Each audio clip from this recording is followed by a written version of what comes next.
दूरी ते ताही सबन ही सिरु नावा। जय श्री राम मित्रों, मैं नीतू पांडे यूट्यूब चैनल पर आप सबका स्वागत करती हूँ। इस प्रसंग का वर्णन रामचरितमानस में मिलता है।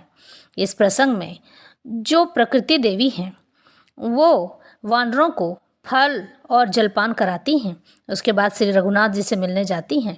प्रकृति यानी भगवती पार्वती माँ दुर्गा। दूरी ते ताही सबन ही सिरु नावा, पूछे निज वृत्तांत सुनावा। ते ही तब कहा करहु जलपाना, खाहु सुरस सुंदर फल नाना।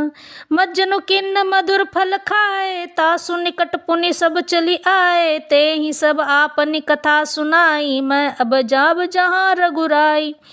मुदहु नयन बिबर तजि जाहु, पहु सीत ही जनी पछिताहु। नयन मोदि पुनि देखहि बीरा, ठाड़े सकल सिंधु कै तीरा। सो पुनि गई जहाँ रघुनाथा, जाय कमल पल नय सी माथा। नाना भांति विनय ते किन्ही, अन पायनि भगति प्रभु दिन्ही। बद्री बन कहूँ सो गई, प्रभु आज्ञा धरि शीस। और धरि रामचरण जुगते बंदत अज ईस। यहाँ विचारहि कपि मन माही, बीती अवधि काज कछु नाही। सब मिली कहें परस्पर बाता, बिनु सुधि लय करब का भ्राता। कह अंगद लोचन भरी बारी, दू प्रकार भई मृत्यु हमारी। यहाँ न सुधि सीता कै पाई, वहाँ गए मारहि कपिराई।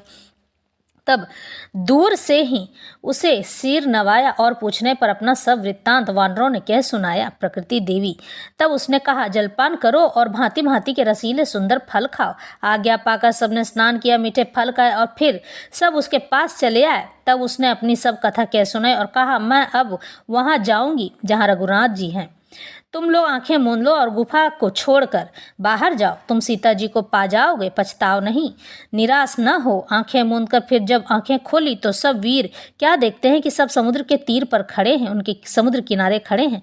और वह स्वयं वहां गई जहां रघुनाथ जी थे। उसने जाकर प्रभु के चरण कमलों में मस्तक नवाया और बहुत प्रकार से विनती की। प्रभु ने उसे अपनी अनपायनी अचल भक्ति दी। प्रभु की आज्ञा सिर पर धारण कर और श्री राम जी के युगल चरणों को, जिनकी ब्रह्मा और महेश भी वंदना करते हैं, हृदय में धारण कर वह स्वयं प्रभा बद्रिकाश्रम को चली गई। वहाँ वानरगण मन में विचार कर रहे हैं कि अवधि तो बीत गई है पर काम कुछ न हुआ। सब मिलकर आपस में बात करने लगे कि हे भाई, अब तो सीता जी की खबर लिए बिना लौटकर भी क्या करेंगे। अंगद ने नेत्रों में जल भरकर कहा कि दोनों ही प्रकार से हमारी मृत्यु हुई है।